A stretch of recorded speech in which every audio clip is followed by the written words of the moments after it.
तेरा मेरा साथ यहाँ सच में कितना सुहाना है।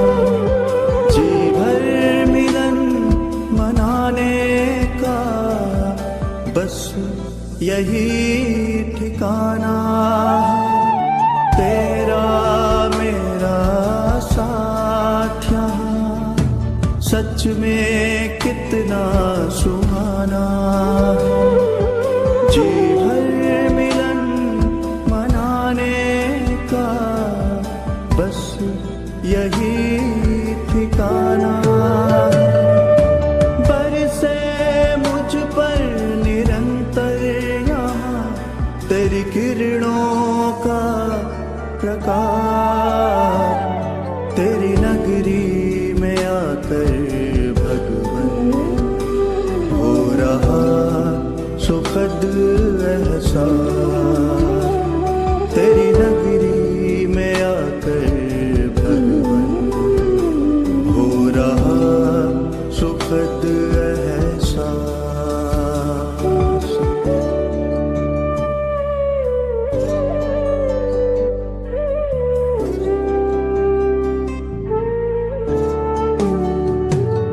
तेरी किरणें मुझको बना रही, तेरे जैसा शक्तिवान बेहद सुकून देता मुझे तेरा दिव्य जहां। तेरी किरणें मुझको बना रही, तेरे जैसा शक्तिवान बेहद सुकून देता मुझे तेरा दिव्य जहां। तुमसे सम्मुख मिलने की यही होती पूरी आस। तेरी नगरी में आकर भगवन हो रहा सुखद एहसास।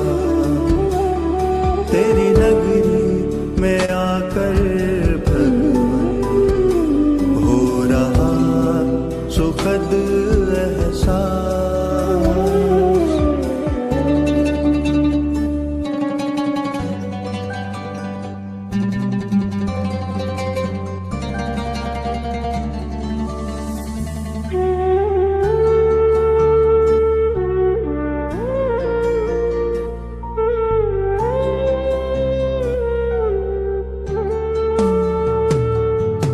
तेरी किरणों का चल भगवन लगता बड़ा ही प्यारा।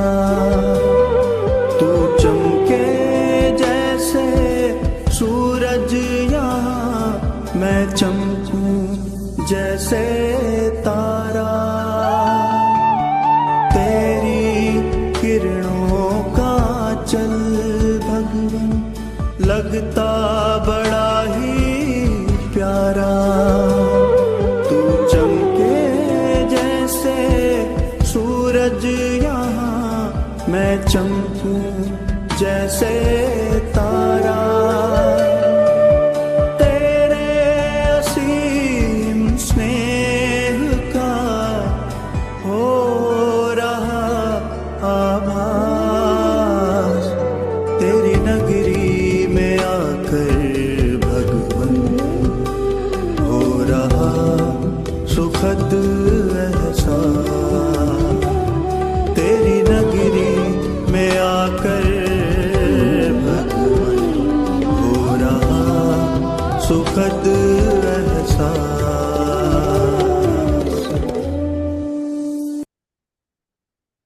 ओम शांति।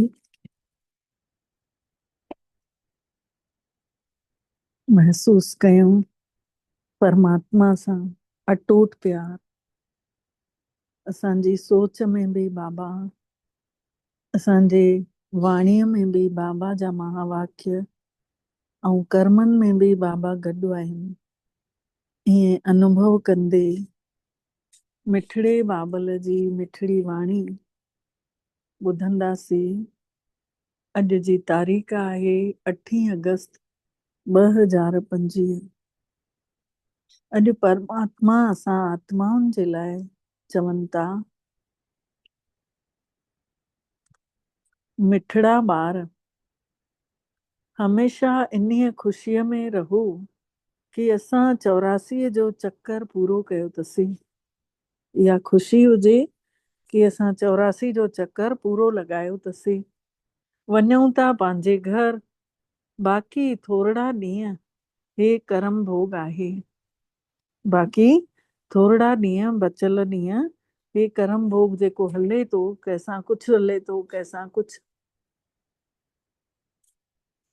कंहिंसां तन जी बीमारियूं थियूं हलनि गॾु, कंहिंसां मन जी परेशानी थी हले गॾु, त कंहिंसां धन जी तकलीफ़ आहे। अॼु बाबा प्रश्न पुछनि था, विकर्मा जीत पाप कर्मनि खे जीतण वारे ॿारनि खे पाप कर्मनि खां बचण लाइ कहिड़ी ॻाल्हि ते ॾाढो ज्यादा ध्यानु ॾियणो आहे। जंहिं पाप कर्मनि खे जीते वरितो आहे, विकर्म जेके करे आयासीं उन खे जीते वरितो अथसीं, उन्हनि ॿारनि खे ॿिया अॻिते न थियनि असांजा पाप कर्म, उहे उन्हनि ॿारनि जे लाइ बाबा चवनि था कहिड़ी ॻाल्हि जो ॾाढो ॾाढो ध्यानु ॾियणो अथव। उत्तर में चवनि था, जेके सभिनी विकर्मनि जी जड़, पाप कर्मनि जी जड़ आहे शरीर जो अभिमान, उन्हीअ देह अभिमान में कॾहिं न अचूं, इहो ध्यानु रखूं। इन्ही जे लाइ बार बार पंहिंजो पाण खे आत्मा सम्झी परमात्मा खे यादि करणो आहे।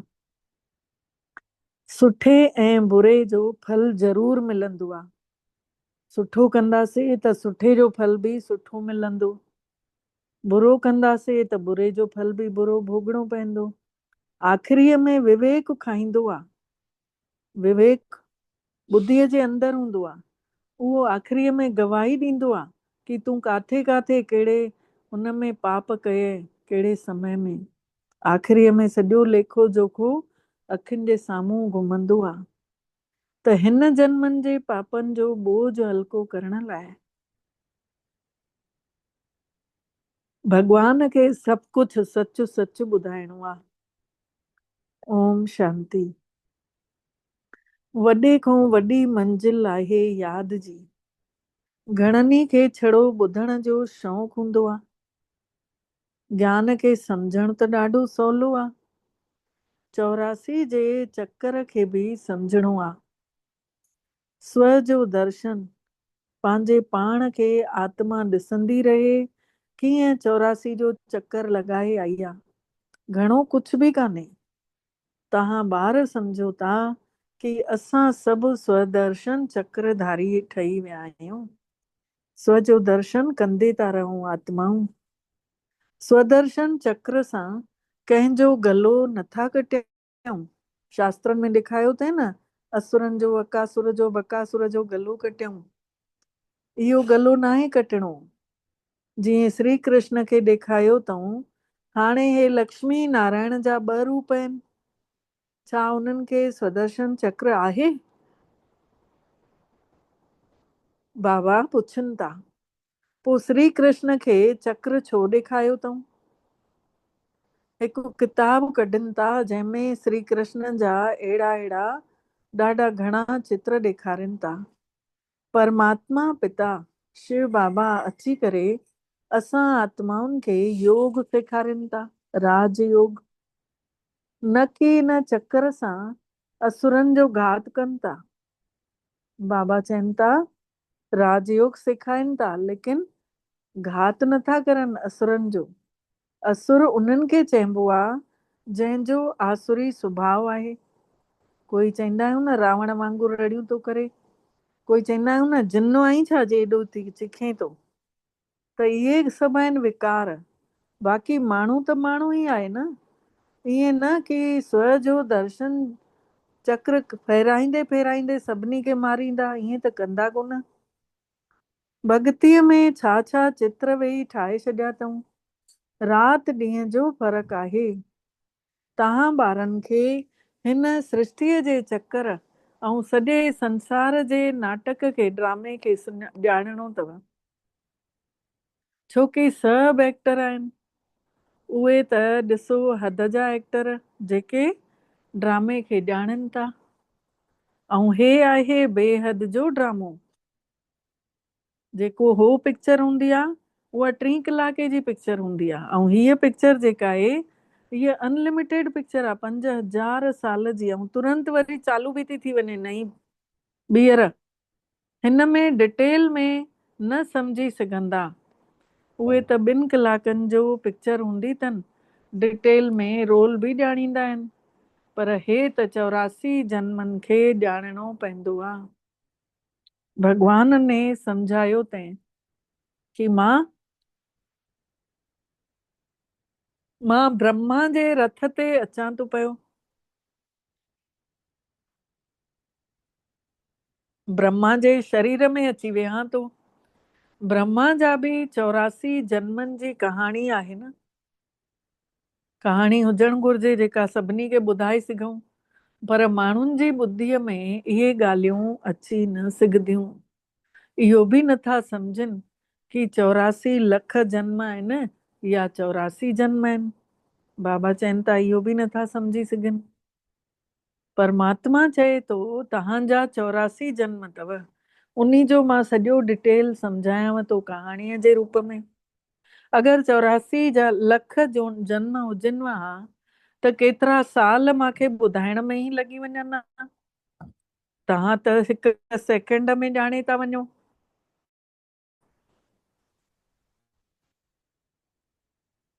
कि हीअ 84 जन्मनि जी कहाणी आहे। असां ही 84 जो चक्कर कीअं लॻायो अथसीं। 84 लख हुजनि त हिकु सेकेंड में थोरी सम्झी सघंदा आहियूं।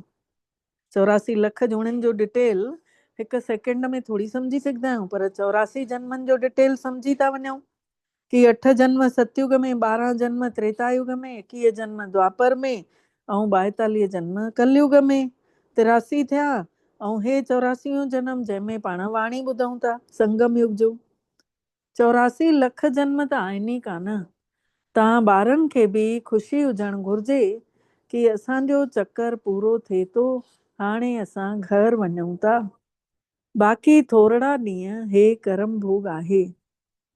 पाप कर्म ख़तम थी करे कर्मातीत अवस्था कीअं थी वञे, उन्ही जे लाइ भॻवान तरीक़ो ॿुधाइनि था।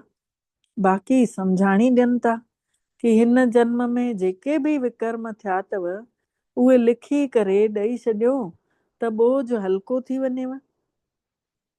बाबा चवनि था हिन जन्म में जेके बि पाप कर्म थिया अथव उहे लिखी करे मूंखे ॿुधाए छॾियो त तव्हांजो बोझ हल्को थी वञेव। जन्मनि जन्मनि जे पाप कर्मनि खे त कोई लिखी नथो सघे, ऐं विकर्म त थींदा ई अचनि था। शरीर सम्झूं था त पाप त चढ़नि ई चढ़नि था, छोकी ज्ञान मिली वियो आहे न। जॾहिं खां रावण जो राज ई शुरू थी आहे द्वापर युग खां, तॾहिं खां वठी सुठा कर्म बि करण था चाहियूं त पाप कर्म था थी वञनि, कर्म विकर्म था ठही वञनि। ऐं सतयुग में कर्म अकर्म हूंदा आहिनि।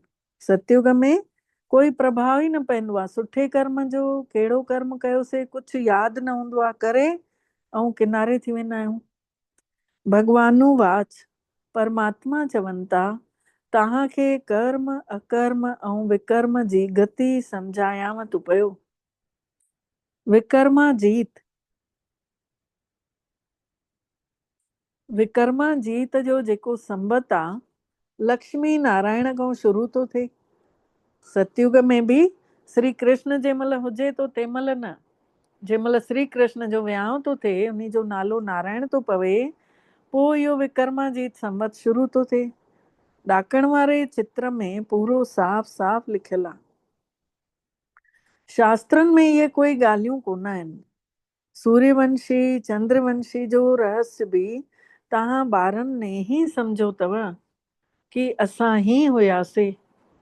विराट रूप जो चित्र वॾो ठाहिनि था पिया, पर अर्थ त कुझु नथा ॼाणनि। विराट रूप जो चित्र बि ठाहिनि था पर अर्थ नथा ॼाणनि। भॻवान जे बिना ॿियो कोई सम्झाणी बि न ॾेई सघंदो आहे। हिन ब्रह्मा जे मथां बि कोई त आहे न कि जंहिं सेखारियो हूंदो। अगरि कोई गुरूअ ने सेखारियो हुजे हा त उन्हीअ गुरूअ जो छड़ो हिकिड़ो ई शिष्य त न थी सघंदो हुयो न। अगरि कंहिं गुरूअ ने सेखारियो हुजे हा त उन्हीअ गुरूअ जो छड़ो हिकु ई शिष्य त न हुजे हा न। पाण परमात्मा चवनि था ॿार तव्हां अपवित्र खां पवित्र ऐं पवित्र खां अपवित्र ठहिणो ई अथव। हे बि संसार जो खेल हले थो रचियल आहे जेको। केतिरा भेरा इहो तव्हां चकर खे घुमी पास कयो अथव ऐं अॻिते बि अचण वारे समय में पास कंदा रहंदव। तव्हां ॿार आहियो ऑलराउंड पार्टधारी। शुरूअ खां वठी आख़िरीअ ताईं जो पार्ट ॿियो कंहिंजो बि कोन्हे। तव्हांखे ई भॻवानु सम्झाएव थो, परमात्मा पाण थो सम्झाए। पोइ वरी तव्हां इहो सम्झी सघंदा आहियो कि ॿिए धर्म वारा फलाणे फलाणे समय ते अचनि था। बाबा चवनि था पोइ इहो बि सम्झायो कि इब्राहिम कॾहिं लथो, गुरु नानक कॾहिं लथो।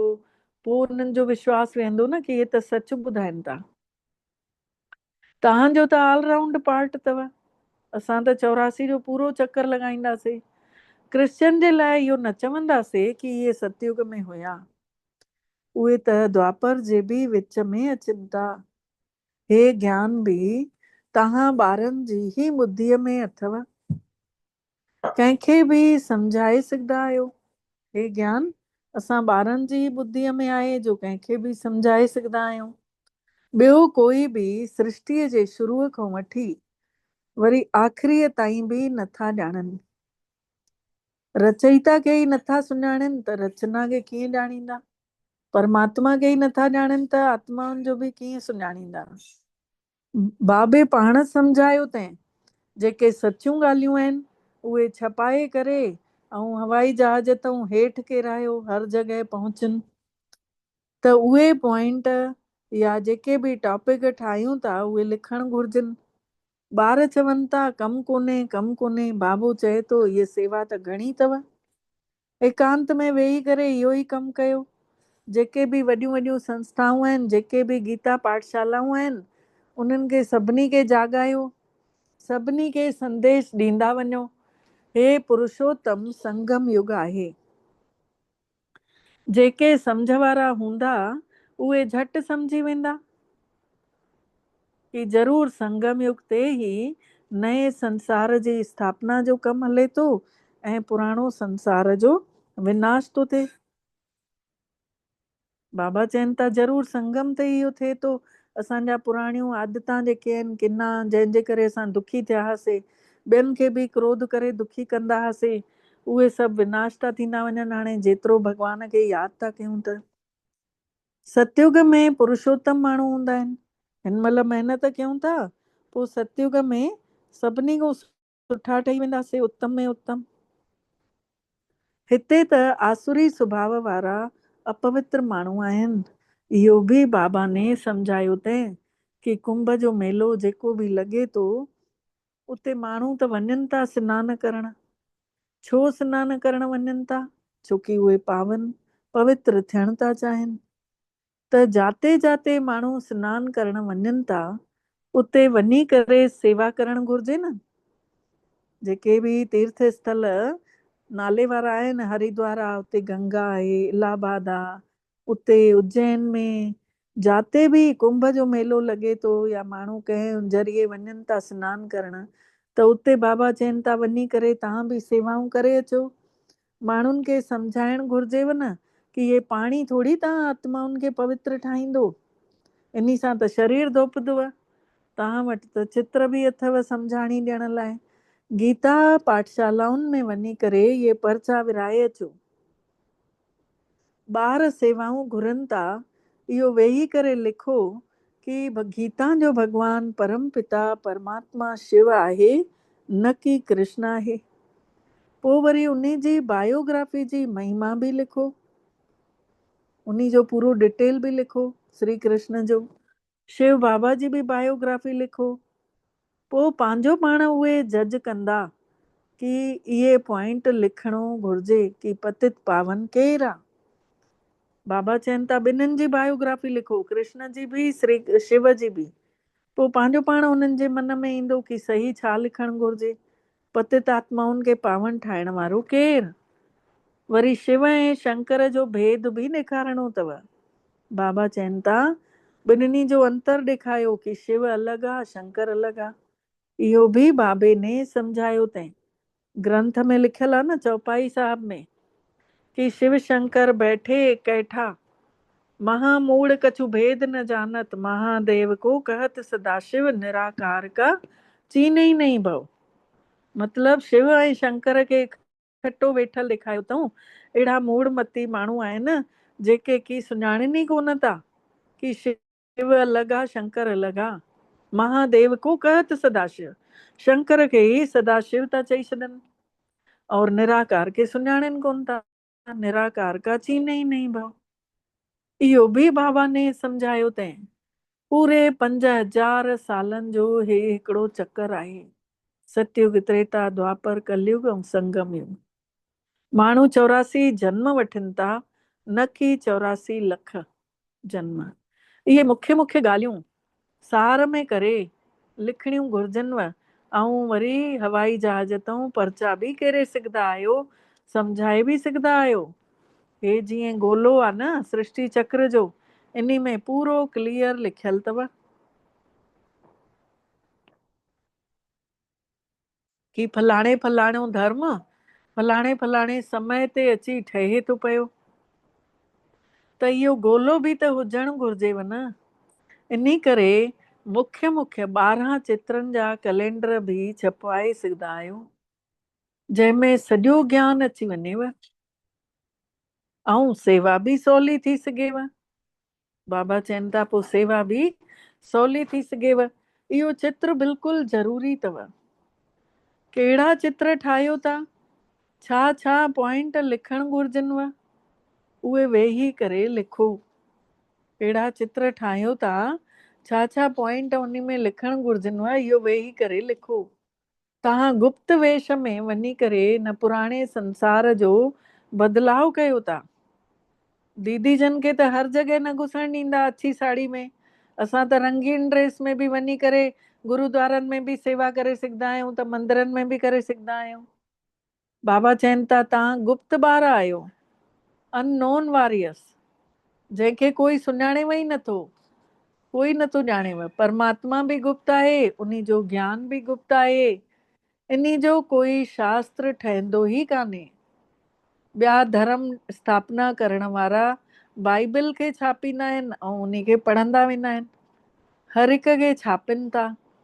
तव्हांजो वरी भक्तीअ जो रस्तो में अलॻि सां छपे थो। हिन महिल न छपाइणो अथव, छोकी हिन महिल त इहो शास्त्र सभु ख़तम थी वञणा आहिनि। हिन महिल तव्हांखे ॿुद्धीअ में छड़ो यादि करणो अथव। भॻवान वटि बि ॿुद्धीअ में ज्ञान आहे न। कोई शास्त्र थोड़ी पढ़े थो, परमात्मा उहो त ज्ञान जो सागर आहे। ऐं ज्ञान जो सागर ई उन जो अर्थ वरी सम्झाइनि था पिया। ऐं माण्हू सम्झनि था कि सभिनी जी दिलि खे ॼाणण वारो उहो भॻवानु आहे, परम पिता परमात्मा। चवंदा आहियूं न, दिलि घुरे दिलड़ी खे, दिलि घुरे दिलि खे। त असां जंहिं महिल दिलि सां उन खे यादि कयूं था न, त उहो बि असां वटि हाज़िर थो थी वञे। भॻवानु ॾिसे थो तॾहिं त कर्मनि जो बि फल ॾे थो। पाण परमात्मा चवनि था हे सृष्टिअ जो जेको नाटक ठहियल आहे, इन में इहो बि फिक्स आहे कि संसार में जेको बि कोई विकर्म करे थो त उन जी सजा त मिलंदी वेंदसि। सुठे या बुरे कर्मनि जो फल त ज़रूर मिलणो आहे, उन्हनि जी लिखत त कोई आहे कोन। पर माण्हू सम्झी सघंदा आहिनि ज़रूर कर्मनि जो फल ॿिए जन्म में मिलंदो आहे। अंत घड़ी विवेक ॾाढो खाईंदो आहे, अंत समय में, कि असां हे पाप कयासीं, पाप कया तम भारी रे बंदा, पाप कया तम भारी। अमृत वेला नाम जपण जा, नाम जपियो नर नारी। सभु यादि थो अचे न, जहिड़ा कर्म ओड़ो जनम। हिन महिल तव्हां विकर्मनि खे जीतियो था पिया, त कोई अॻिते अहिड़ो विकर्म न करणु घुर्जेव न। हिन महिल पापनि पुराणनि पापनि खां मुक्ति ई न थिया आहियूं, वरी नया पाप था कयूं, त बाबा अलर्ट था करनि कि हाणे नयो विकर्म न ठाहियो। वॾे खां वॾो पाप कर्म विकर्म अथव देज अभिमान, देह अभिमानी ठहणु। बाबा बार बार चवनव था कि पंहिंजो पाण खे आत्मा सम्झी ऐं परमात्मा पिता खे यादि कयो। पवित्र त रहणो ई अथव। सभिनी खां वॾो पाप अथव काम कटारी हलाइणु। काम में मतिलबु कामना करणु। हिकु इच्छा पूरी कई से, वरी ॿी थी जागृत थिए, वरी उन खे पूरो कयूं था, वरी कुझु चवनि था, वरी टीं थी इच्छा वञ थिए। त इहो ई आहे काम विकार, मतिलबु कामनाऊं। इहो ई शुरू खां वठी आख़िरीअ ताईं दुखी थो करे छॾेव। इन करे सन्यासी बि चवंदा आहिनि कि इहो काग विष्टा समान आहे, काम वांगुरु जल्दी जल्दी खाए जल्दी जल्दी कढे। त ईअं ई जल्दी जल्दी थोरे सुख जे कढ आत्माऊं लटकिन थियूं, थोरे ई सुख में दुखी बि थियूं थी वञनि।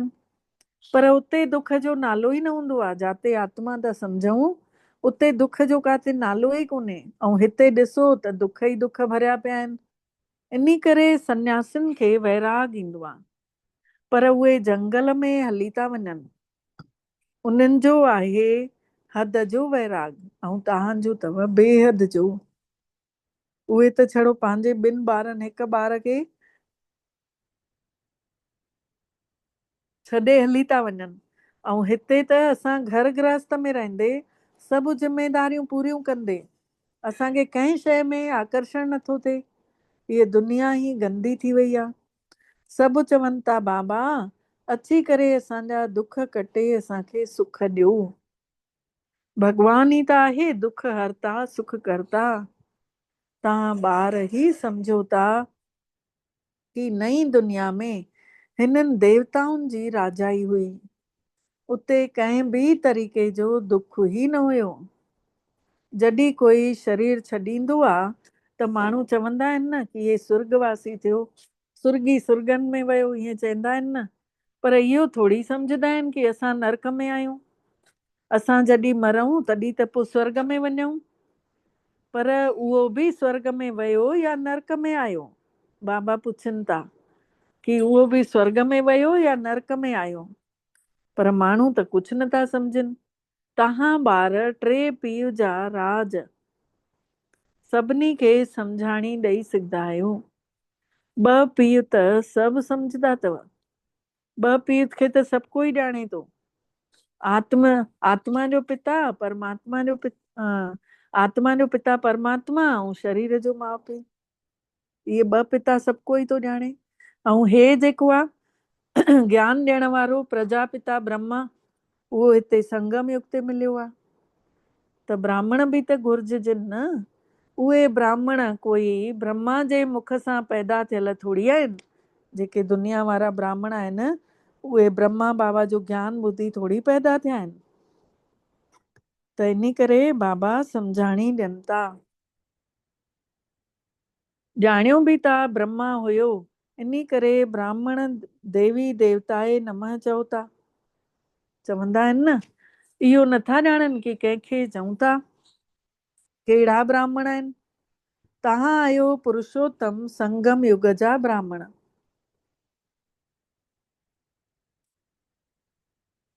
ऐं उहे आहिनि कलयुगी ब्राह्मण। इहो ई चवनि था कहिड़ो ब्राह्मण? बाबा चवनि था उहे ई चवनि था कहिड़ा ब्राह्मण? तव्हां आहियो पुरुषोत्तम संगम युग जा ब्राह्मण। असां सभु आहियूं संगम युग जा ब्राह्मण। न सुठा ॾाढा ठहिया आहियूं, न ॾाढा बुरा आहियूं, असां विच जा आहियूं। उहो आहे कलयुग, हे आहे पुरुषोत्तम संगम युग। जॾहिं तव्हां माण्हूअ खां देवता ठहो था, देवी देवता धर्म जी स्थापना थी रही आहे, त ॿारनि खे सभु पॉइंट पंहिंजे जीवन में धारण करणा अथव। जीवन में लाहे वठो, पोइ सेवाऊं कयो। पूजा करण या श्राद्ध खाराइण महिल ब्राह्मण ईंदा आहिनि न घर में, त उन्हनि सां बि तव्हां ॻाल्हाए सघंदा आहियो कि तव्हांखे सचो ब्राह्मण असां ठाहे सघंदा आहियूं। हाणे भादो जो महीनो अचे थो न, त सभु पितरनि खे खाराईंदा, त उहे बि युक्तिअ सां करणु घुरिजे, न त चवंदा कि ब्रह्मा कुमारियुनि वटि वञी सभु कुझु छॾे ॾिनो अथई। बाबा चवनि था कि उहो बि युक्तिअ सां करणु घुरिजे, श्राद्ध वग़ैरह। मतिलबु इहो चवणु घुरिजे घर वारनि खे कि असां श्राद्धनि जे बाबा जेको बि जंहिंजो बि जेके वॾा गुज़ारे विया आहिनि उन्हनि जे नाले ते असां भोग लॻवाए सघंदा आहियूं सेंटरनि में। विस्पति जे ॾींहुं या उन्हनि 15 ॾींहंनि में ज़रूरु श्राद्धनि पितरनि जे निमित्त भोग लॻंदो आहे सेंटरनि में। या जंहिंजी तबियत ठीकु कान्हे या जेको बीमारियुनि सां जूझे थो, मुक्ति न थिए थी, उन्हनि सभिनी खे बाबा चवनि था युक्तिअ सां तव्हां उन्हनि जे घर जा पैसा लॻवायो त उन्हनि जो मन ओॾे खिचजंदुनि। चवंदा आहिनि न, या जहां तुम्हारा धन होगा वहीं तुम्हारा मन होगा। अरे शिव की याद रहेगी तो तॾहिं इहो थींदो। त इहो बाबा चवनि था युक्तिअ सां बाबा खे यादि करे कयो, न त चवंदव कि ब्रह्मा कुमारियुनि वटि वञी ऐं सभु कुझु छॾे ॾिनो अथई, कोई ॾिण वार करे ई कान थी। अहिड़ो कुझु न कजो जंहिंसां नाराज़गी थिएव, कोई नाराज़ थी वञेव। युक्तिअ सां तव्हां ज्ञान ॾेई सघंदा आहियो। ज़रूरु ब्राह्मण ईंदव तॾहिं त ज्ञान ॾींदव। हिन महीने में तव्हां ब्राह्मणनि जी सेवा करे सघंदा आहियो। राखीअ ते निकिरंदा न ब्राह्मण ॿधण, असां बि ब्राह्मण निकिरंदासीं, हो बि निकिरंदा। त बाबा चवनि था तव्हां सेवा करे सघंदा आहियो। तव्हां ब्राह्मण त ब्रह्मा जी औलाद आहियो। ॿुधायो तव्हां ब्राह्मण धर्म कंहिं ठाहियो? तव्हां उन्हनि जो बि भलो करे सघंदा आहियो घर वेठे। जीअं अमरनाथ जी यात्रा ते वञो था त छड़ो लिखत में ईअं न सम्झदव। बाबा चवनि था अमरनाथ जी यात्रा ते वञो था त छड़ो लिखत ॿुधाईंदव न त ईअं न सम्झदव कि पतित खां पावन ठाहिण वारो केरु। उते वेही करे माण्हुनि सां सम्झाइणु घुरिजेव कि असां तव्हांखे सची सची अमर कथा ॿुधायूं था। अमरनाथ त हिकिड़े खे ई चयो वेंदो आहे। अमरनाथ माने जेको अमरपुरी ठाहे, उहो आहे सतयुग।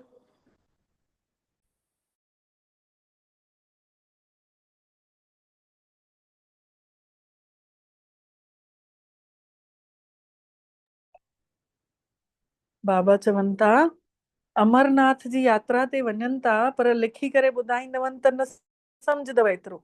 उते वेही करे सम्झाईंदवनि कि असां सची अमरनाथ जी कथा तव्हांखे ॿुधायूं था। अमरनाथ केरु आहे? अमरनाथ त हिक खे ई चयो वेंदो आहे। अमरनाथ माने जेको अमरपुरी ठाहे, उहो आहे सतयुग। ईअं ईअं सेवाऊं करणियूं पवंदव। उते पैदल वञिणो पवंदव। जेके सुठा सुठा वॾे वॾे माण्हू आहिनि उन्हनि खे वञी सम्झाइणो पवंदव। सन्यासियुनि खे बि तव्हां ज्ञान ॾेई सघंदा आहियो कि तव्हां सॼी सृष्टि जो भलो करण वारा आहियो। भॻवान जी आज्ञा ते असां संसार जो भलो करे रहिया आहियूं। ॿुद्धीअ में इहो नशो हुजणु घुरिजेव कि असां भॻवान जी आज्ञा ते भलो करे रहिया आहियूं। अच्छा अच्छा मिठड़े मिठड़े सिकी लधे ॿारनि प्रति माउ पीउ जो यादि प्यार ऐं गुड मॉर्निंग। रूहानी बाबल जी रूहानी ॿारनि खे नमस्ते। ऐं असां रूहानी ॿारनि जी बि रूहानी मिठड़े बाबल खे दिलि जो यादि प्यार गुड मॉर्निंग ऐं नमस्ते। मिठड़ा ॿार मिठड़ा बाबल नमस्ते। शुक्राना बाबल तव्हांजा बारंबार शुक्राना जे तव्हां असांखे पंहिंजो कयव ऐं असां सभिनी जो पदमा पदम भाग्य जाॻायव। सार आहे, पहिरियों पॉइंट आहे सार जो।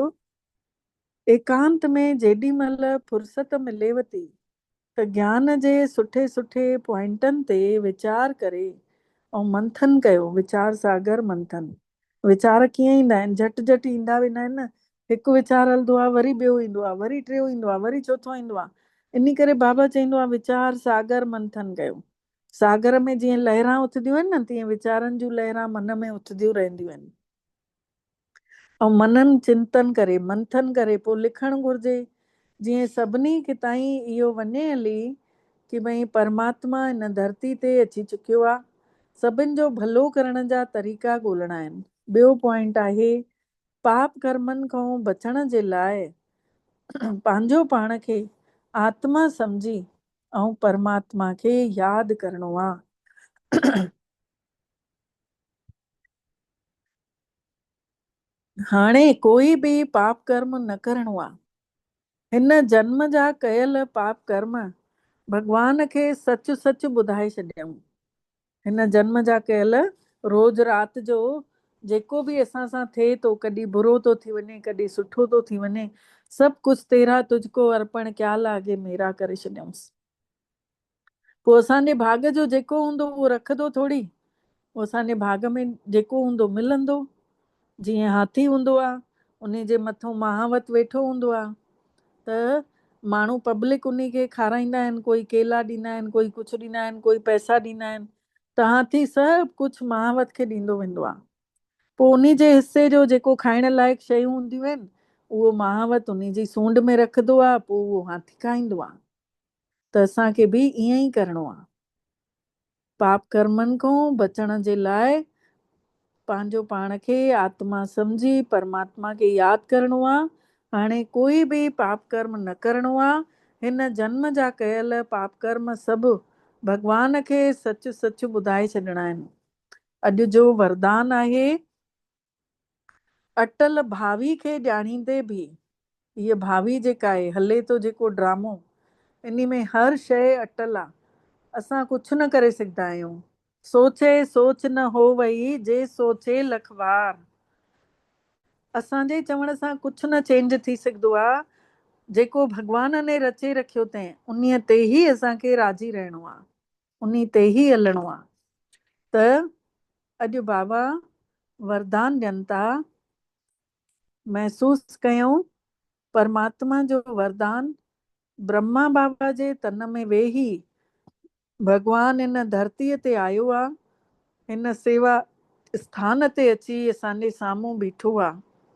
महसूस कयूं सुंदर सुंदर किरणा परमात्मा जूं ब्रह्मा बाबा जे निर्णय पूरे घर में फैलजनि थियूं। घर जो चारों तरफ़ पवित्र किरणनि जी वर्षा थिए थी पई। महसूस कयूं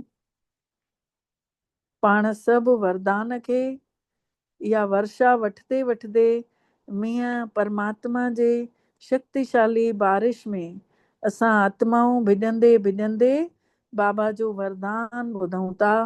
इहो वरदान असां पंहिंजे जीवन में आणींदासीं। अटल भावी खे ॼाणींदे बि सुठे कम खे प्रत्यक्ष रूप ॾियण वारा हमेशा समर्थ ठहो। अटल भावी खे ॼाणींदे बि सुठे कर्म खे प्रत्यक्ष रूप ॾियण वारा सदा समर्थ ठहो। सुठे सोच रखण वारा। डिटेल में बाबा ॿुधाइनि था नयो सुठो संसार ठहण जी भावी अटल हूंदे हुए बि भॻवान असांखे समर्थ भव जो वरदान ॾिए थो। उहे समर्थ भव वारा वरदानी ॿार छड़ो कर्म ऐं फल जे, महिनत ऐं प्रारब्ध जे, निमित ऐं निर्माण जे कर्म फिलासफ़ी आधार ते निमित ठही करे कमु करे रहिया आहिनि। मतिलब उन्हनि ॿारनि खे कॾहिं बि घमंड न अची सघंदो, देह अभिमान न ईंदो, छोकी उहे निमित ठही निर्माणता सां सेवा करे रहिया आहिनि। दुनिया वारनि खे उमेद न बि पई नज़र अचे, लेकिन असां चऊं था कि इहो कमु त केतिरा भेरा करे चुकिया आहियूं, हिन महिल बि थियल पियो आहे। छोकी स्व जो परिवर्तन, पंहिंजो पाण खे मटणु,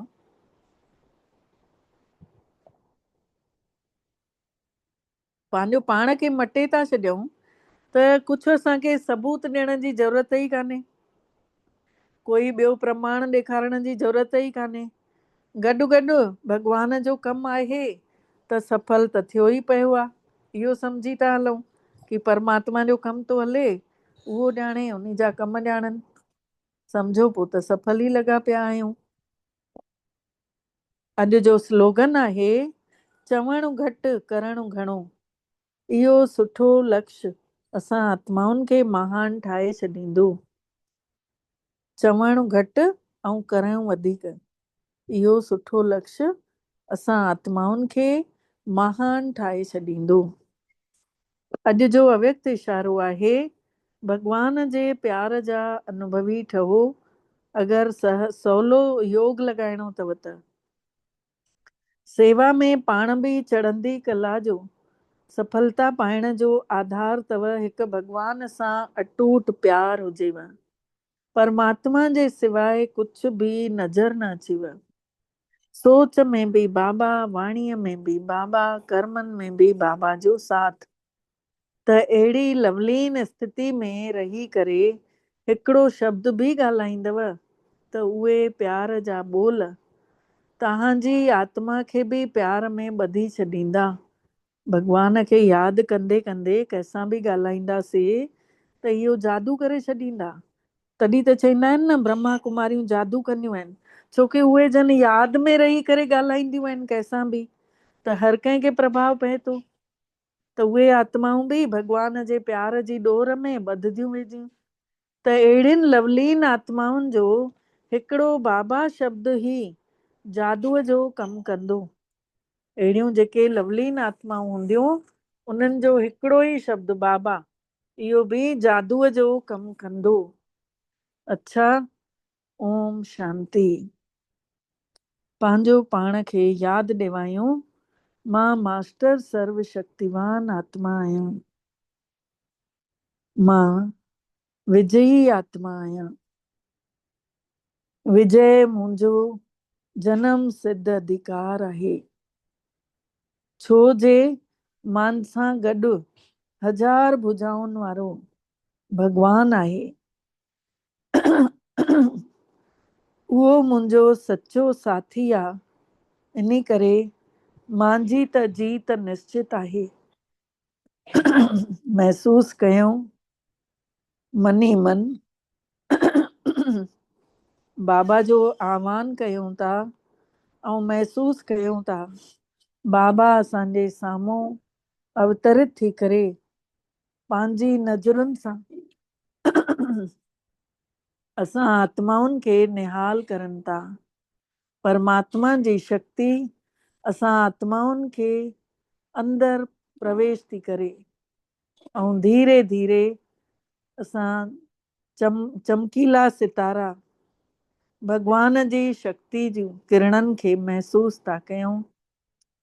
इहो तेजोमय प्रकाश असांजे अंग अंग में फैलजंदो थो वञे। असां आत्माउनि जी लाइट वधंदी थी वञे। पंहिंजो पाण खे शरीर खां अलॻि आत्मा महसूस कयूं। निरड़ ते चमकीलो सितारो महसूस कयूं। प्योर एनर्जी चारों तरफ़ फैलजंदी थी वञे। मां आत्मा मन ई मन पंहिंजो पाण खे प्रकाशित थींदे ॾिसां थी पई। मन ई मन अज्ञानता जो अंधारो मिटंदे ॾिसां थी। जीअं लाइट हाउस जी रोशनी परे परे ताईं वेंदी आहे न, अंधारे खे मिटाए छॾींदी आहे, तीअं ई मां हलंदड़ फिरंदड़ चैतन्य लाइट हाउस आहियां। मां आत्मा हर हिक आत्मा जी मनोकामना पूरी करण वारी आहियां। महसूस कयूं सुख शांति ख़ुशी हर हिकु गुण असांखे बि अनुभव थिए थो। असां सां गॾु जेके आहिनि उन्हनि खे बि अनुभव थिए थो। पंहिंजो पाण खे चमकीली ज्योति महसूस कंदे अजर अमर अविनाशी मां आत्मा पूरे शरीर में परमात्मा जो प्रकाश ॾिसां थी। मुंहिंजो अंग अंग शक्तिशाली थींदो थो वञे। महसूस कयूं असां सभिनि जो ललाट चमकीलो थी वियो आहे। इहा ऊर्जा असां सभिनी जे शरीरनि जी बीमारी खे ख़तम थी कंदी वञे। सभु समस्याऊं मिटजंदियूं थी वञनि। महसूस कयूं पाण आत्माऊं पूरी तरह सां ऊर्जा सां भरिजी चुकिया आहियूं। शरीर जा हिकु हिकु अंग अंदर ई अंदर खुलंदो थो वञे। अनुभव कयूं गर्दन वटि जेको सूर हूंदो आहे सभिनी खे, शोल्डर पेन, उते ॾिसो भॻवान जूं किरणा पहुची वियूं आहिनि। पूरा ॿई कंधा, हिकु हिकु नस नस खे परमात्मा जी शक्ति मिले थी। ॿई कंधा रिलैक्स था थियनि। महसूस कयूं कंधनि खां पोइ धीरे धीरे इहो प्रकाश असांजे दिलि में भरिजे थो। भॻवान जो सचो प्यार असांजी दिलि में वेहंदो थो वञे ऐं मुंहं मां मिठा लफ़्ज़ था निकिरनि। हिन पूरे शरीर जी अकड़नि ख़तम थी थींदी वञे।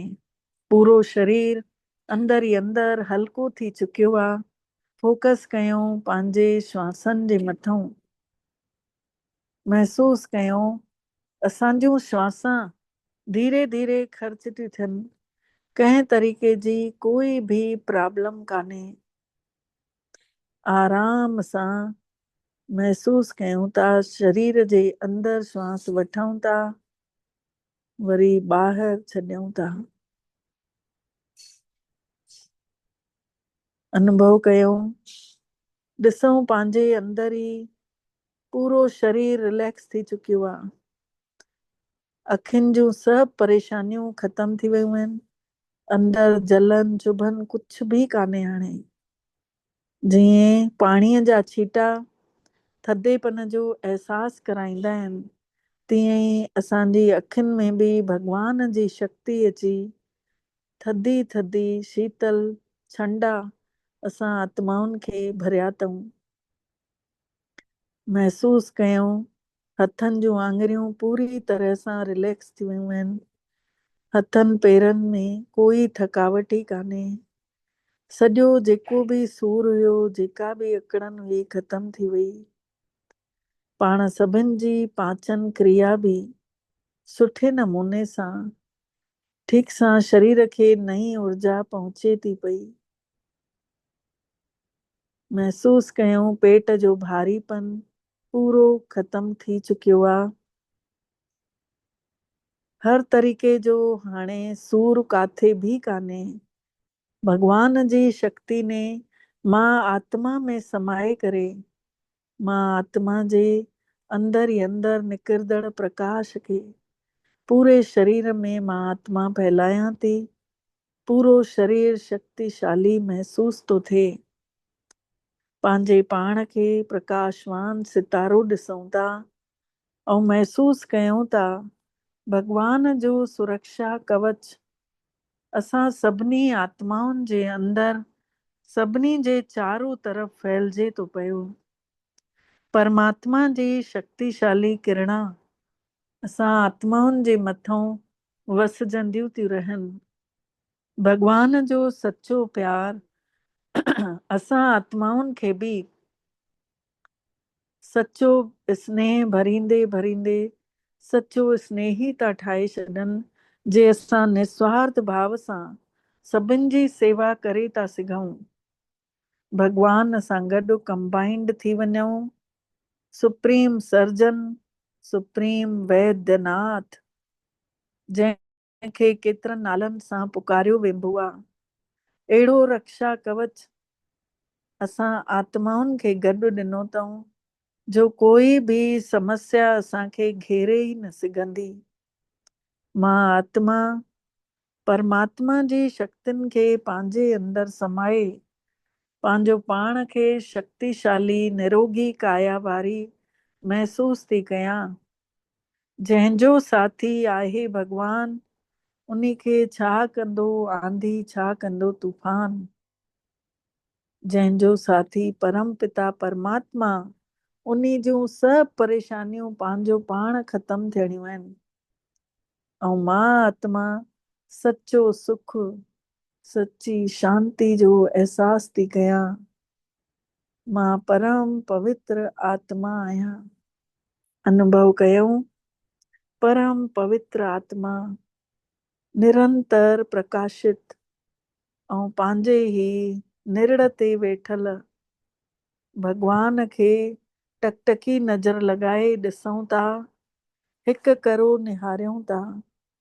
निहारींदे निहारींदे परमात्मा जी सुनहरी सुनहरी किरणनि सां असां सभु हिन घर में वेठे वेठे भरपूर था थींदा वञूं।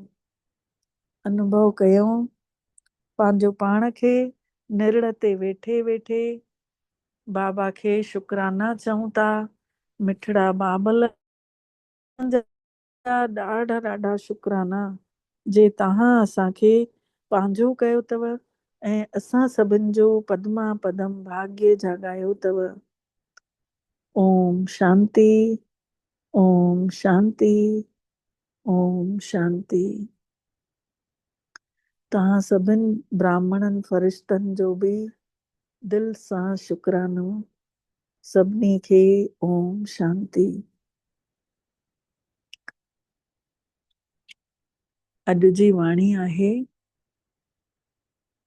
साकार में रहंदे लाइट माइट रूप ठाहिण लाइ अंतर्मुखी ठहो। साकार में रहंदे लाइट ऐं माइट हल्को स्वरूप हिन देह में रहंदे पंहिंजो पाण खे हल्को करण लाइ पंहिंजो पाण खे आत्मा ॾिसूं, अंतर्मुखी थी वञूं।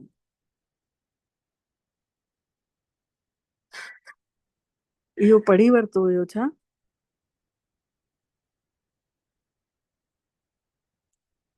हा, इहो पढ़ी वरितो हुयो। अॼु 6हों पॉइंट आहे, स्नेह जे रिटर्न जी सौगात।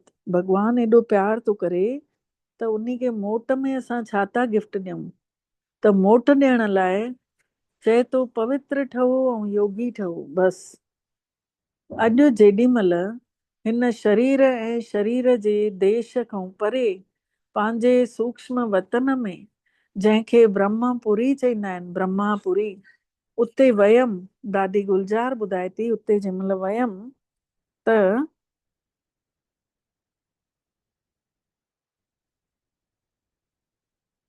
भगवान ने हिकिड़ो सीन ॾेखारियसि दादी खे। ॾाढी वॾी हिकु भीड़ ॾिठई। उन्ही में ॾिठई कि कोई टिकेटां विराए थो पियो ऐं हर कोई कोशिश करे थो कि असांखे बि टिकेट मिले। लेकिन थोरे समय में ॾिठई कि काई काई टिकेट मिली कंहिंखे कंहिंखे, ऐं कोई कोई त टिकेट खां रहिजी विया, कंहिंखे कंहिंखे मिली ई कान। पोइ छा कयो थियो?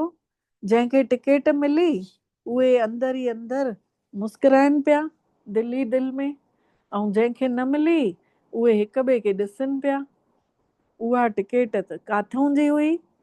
उन्ही ते वरी ॿियो सीन ॾेखारियईं बाबा ने कि इहो ॾाढो सुहिणो हिकिड़ो दरवाजो खुलियो अचानक सां, ऐं जंहिं वटि टिकेट हुई उहे दरवाजे जे अंदर हली विया, ऐं जंहिं वटि टिकेट न हुई उहे वॾे पश्चाताप सां ॾिसनि पिया कि असां नथा वञी सघूं। उन्ही दरवाजे ते लिखियल हुयो स्वर्ग जो द्वार, स्वर्ग जो रस्तो। बाबा ने रहस्य ॿुधाएं,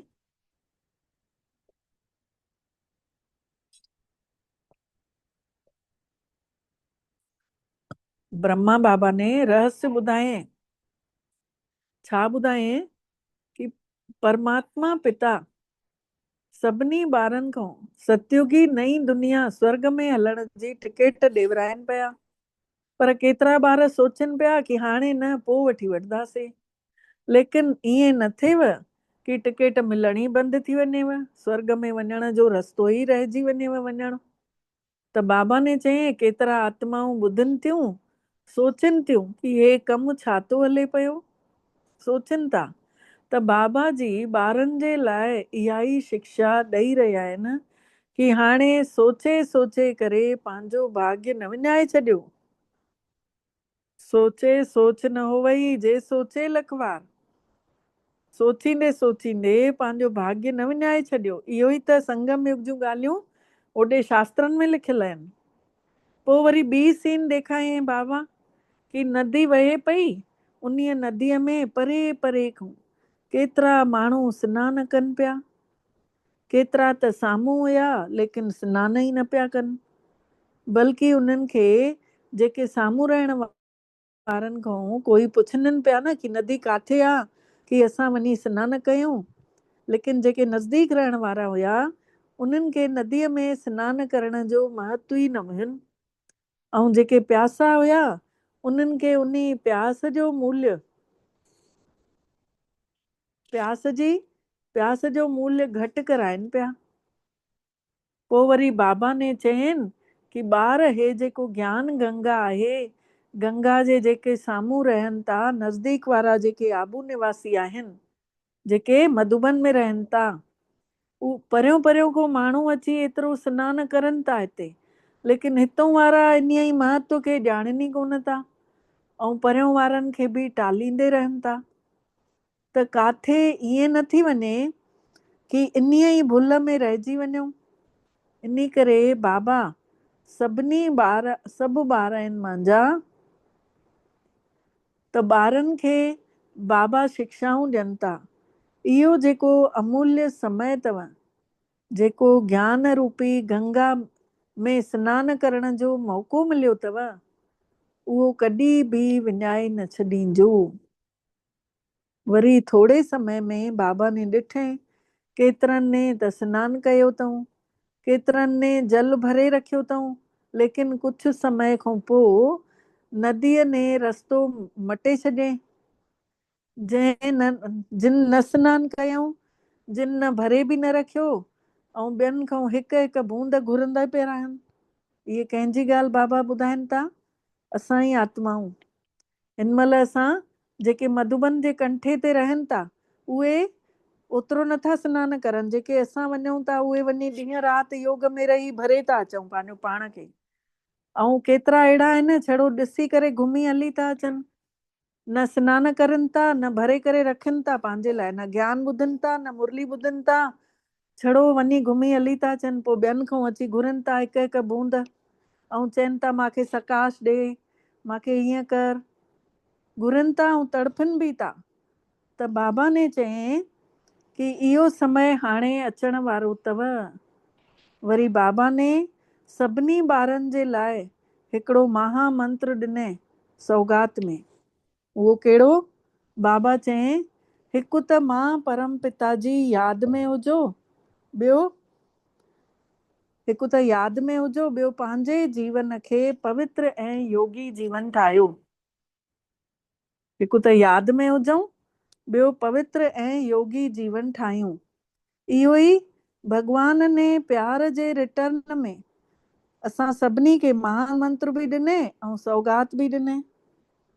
इहो ई बाप दादा ने असां सभिनी खे प्यार जी मोट में, जेको प्यार करे थो, असांखे इहो ई गिफ्ट ॾिनई कि तव्हां पाण बि पवित्र रहो, पाण बि योगी ठहो ऐं ॿियनि खे बि पवित्र रहणु सेखारियो, उन्हनि खे बि योगी ठाहियो।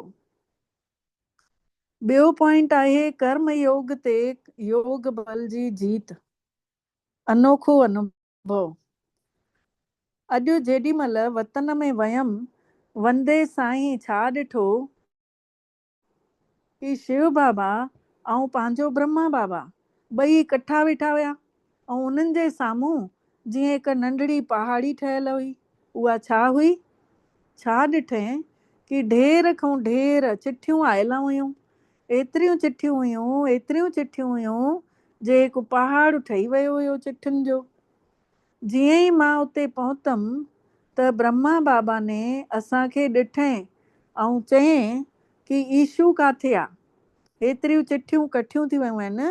ईशू दादी जे लाइ पुछईं कि उहा काथे आहे, छोकी उहा ई चिठियुनि जा उत्तर ॾींदी हुई न बाबा जेॾी महिल हुया। त इन करे बाबा उन खां पुछनि पिया। त मां चयमि बाबा मां आई आहियां। दादी गुलजार चयसि बाबा मां आई आहियां। त बाबा ने चयईं की ईशू ॿार खे बि गॾु वठी आई आहीं न, ॾिसजांइ ईशू ॿार, मां 2 मिंटनि में एतिरा सभु चिठियूं पूरियूं करे छॾींदुमि। बाबा चइनिसि था। शिव बाबा साक्षी थी करे मुस्कुराइनि पिया। ईशू ॿार चएसि थी, बाबा खे ईशू दादी चएसि थी कि भई मां 2 मिंटनि में सभु चिठियूं पढ़ी पूरियूं करे छॾंदमि। शिव बाबा उन्हनि खे ॾिसी करे साक्षी थी करे मुस्कुराइनि पिया। एतिरे में ॾिठूं कि ईशू भेण, ईशू दादी बि उते अची वई।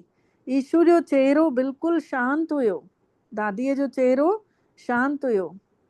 बाबा ने चयईं, ॿार छा सोचे रही आहीं? अॼु त तोखे चिठियुनि जो जवाबु ॾियणो अथई। उन्ही महिल ई जीअं साकार वतन पूरो नज़र अचण लॻो। मम्मा ॾिसण में अचण लॻी कि मम्मा साम्हूं बीठी हुई। एतिरे में ई शिव बाबा ने ब्रह्मा बाबा खे चयईंसि कि तूं काथे आहीं? वतन में वेठो आहीं? पोइ वरी 1 सेकेंड में ई रूप मटिजी वियो। पोइ बाबा ने कुझु चयईं न, हिकदमि शांती छाइजी वई, डेड साइलेंस। एतिरे में बाबा ने माखे चयईं कि ॿार हे चिठियूं खोले करे ॾिसजांइ। त मां चयोमांसि, बाबा चिठियूं त ढेर आहिनि। बाबा ने चयईं, ॿार हिन में त 1 सेकेंड ई लॻंदो, छो कि सभिनि जी हिकिड़ी ॻाल्हि अथई। इन खां पोइ बाबा ने ॿुधायईं कि सभिनी ॿारनि चिठीअ में मेणा ॾिना अथऊं, उल्हाना ॾिना अथऊं। हाणे ॾिसणो आहे कि बाबा ॿारनि खे उत्तर ॾियनि था। ॾिसजो 1 सेकेंड में बि सभिनी खे जवाबु ॾेई छॾींदो आहियां। पोइ वरी बाबा ने ॻाढ़नि अखरनि में, जीअं हिते साकार में बाबा लिखंदा हुया ॻाढ़नि अखरनि सां चिठी, उहे ई बाबा ॻाढ़नि अखरनि वांगुरु लिखियईं। ऐं उन चिठीअ में लिखियलु हुयो, ब्राह्मण कुलभूषण स्वदर्शन चक्रधारी नूरे रतन ॿारनि जे प्रति समाचार इहो आहे कि सभु ॿारनि जा उल्हाननि वारा जेके चिठियूं मोकिलियूं हुअव मेणनि वारियूं, उहे सूक्ष्म वतन में मिलियूं आहिनि। ऐं उत्तर में बाबा पंहिंजे ॿारनि खे चई रहिया आहिनि कि इन ड्रामे जी भावी जे बंधन में सभु आत्माऊं ॿधला पियूं आहिनि। उत्तर में बाबा ने इहो चयनि कि इन ड्रामो जेको रचियल आहे, हले थो, इन में सभु आत्माऊं ॿधला आहिनि। सभु पंहिंजो पंहिंजो रोल अदा करनि थियूं। जंहिंखे जेको रोल मिलियो आहे उहो निभाए थो पियो। उन्हीअ ड्रामे में मिठड़े मिठड़े बंधन जे आधार ते अॼु अव्यक्त वतन में मां पार्ट वॼाए रहियो आहियां। पाण चए थो ब्रह्मा बाबा, जेको चिठीअ में जेको लिखियो हुयईं उहो ॿुधाइनि था। सभिनी ॿारनि खे दिलि ऐं जान सां, सिक ऐं प्रेम सां, अव्यक्त रूप सां यादि प्यार ॾाढी ॾाढी ॾाढी स्वीकार कयो। बाबा केॾो प्यार सां यादि प्यार स्वीकार था कराइनि। सभिनी ॿारनि खे दिलि ऐं जान सां, सिक ऐं प्रेम सां, अव्यक्त रूप सां यादि प्यार ॾाढी ॾाढी ॾाढी स्वीकार कयो। त असां ॿारनि जी बि सिक ऐं प्रेम सां अव्यक्त रूप में पंहिंजो पाण खे ॾिसूं, सूक्ष्म वतन में बाबल मिठड़े खे यादि प्यार ॾियूं था, दिलि सां झुकी करे चऊंसि था, निर्माणता सां। जीअं बाबे जी स्थिति आहे उहे ॿारनि खे स्थिति रखणी आहे। बाबा ने चिठीअ जो जवाबु इहो ॾिनो अथऊं कि जीअं ॿारनि जी स्थिति आहे उहे ॿारनि खे बि, जीअं बाबा जी स्थिति आहे उहे ॿारनि खे बि स्थिति ठाहे रखणी आहे। इहो हुयो बाबा जो चिठी जेका ॿारनि जे लाइ उत्तर ॾिनो हुयऊं। पोइ बाबा खे